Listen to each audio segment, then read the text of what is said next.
কোটা সংস্কার আন্দোলনকে ঘিরে সাম্প্রতিক সহিংসতাকে জঙ্গিবাদী উল্লেখ করে প্রধানমন্ত্রী শেখ হাসিনা বলেছেন, জামাত শিবির বিএনপির জঙ্গিরাই থাবা দিয়েছে, এর কোনোটাই রাজনৈতিক ঘটনা নয়।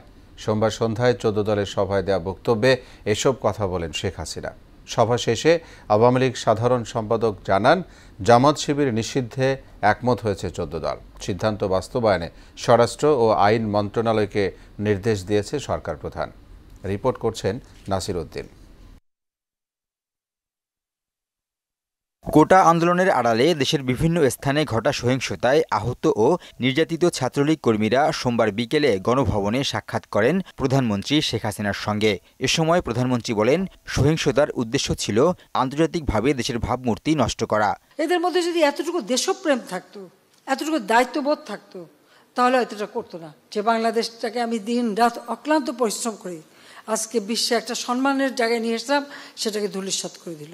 এরপর নিজ বাসভবনে 14 দল নেতাদের সঙ্গে বৈঠক করেন আওয়ামী লীগ সভাপতি। সূচনা বক্তব্যে তিনি বলেন, সাম্প্রতিক ঘটনা প্রবাহ রাজনৈতিক নয়, এটি সম্পূর্ণ জঙ্গিবাদী কাজ। আসলে এটা তো রাজনীতি কিছু না, এটা সম্পূর্ণ জঙ্গিবাদী কাজ। ওই শিবির, ছাত্রদল, বিএনপি, জামাত এরাই কিন্তু, এবং জঙ্গিরা এরাই কিন্তু আজকে আমাদের উপর থাবা দিয়েছে। আন্দোলনের আড়ালে দেশের গুরুত্বপূর্ণ প্রতিষ্ঠানগুলোকে ধ্বংসের চেষ্টা চলেছে বলেও অভিযোগ করেন তিনি। একে যে কটা প্রতিষ্ঠান বাংলাদেশের জনগণের সেবা দেয়, যে কটা প্রতিষ্ঠান বাংলাদেশের মানুষের জীবন মান উন্নত করে, সেটাই ধ্বংস করা, অর্থাৎ বাংলাদেশটাকে যেন ধ্বংস করে ফেলা। বৈঠক শেষে গণমাধ্যমের সঙ্গে কথা বলেন 14 দলের নেতারা। আওয়ামী লীগ সাধারণ সম্পাদক বলেন, সর্বসম্মতিক্রমে জামাত শিবিরকে নিষিদ্ধের সিদ্ধান্ত হয়েছে। জামাত শিবির নিষিদ্ধ করার সর্বসম্মত সিদ্ধান্ত গৃহীত। জাতীয় স্বার্থে দেশ বিরোধী এ অপশক্তিকে নির্মূল করা প্রয়োজন। জোট নেতারা জানান, সিদ্ধান্ত বাস্তবায়নে স্বরাষ্ট্র ও আইন মন্ত্রণালয়কে নির্দেশ দেওয়া হয়েছে।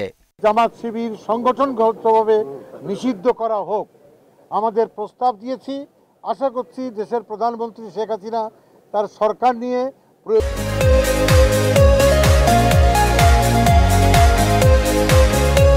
প্রয়োজনীয় প্রশাসনিক পদক্ষেপ করবে।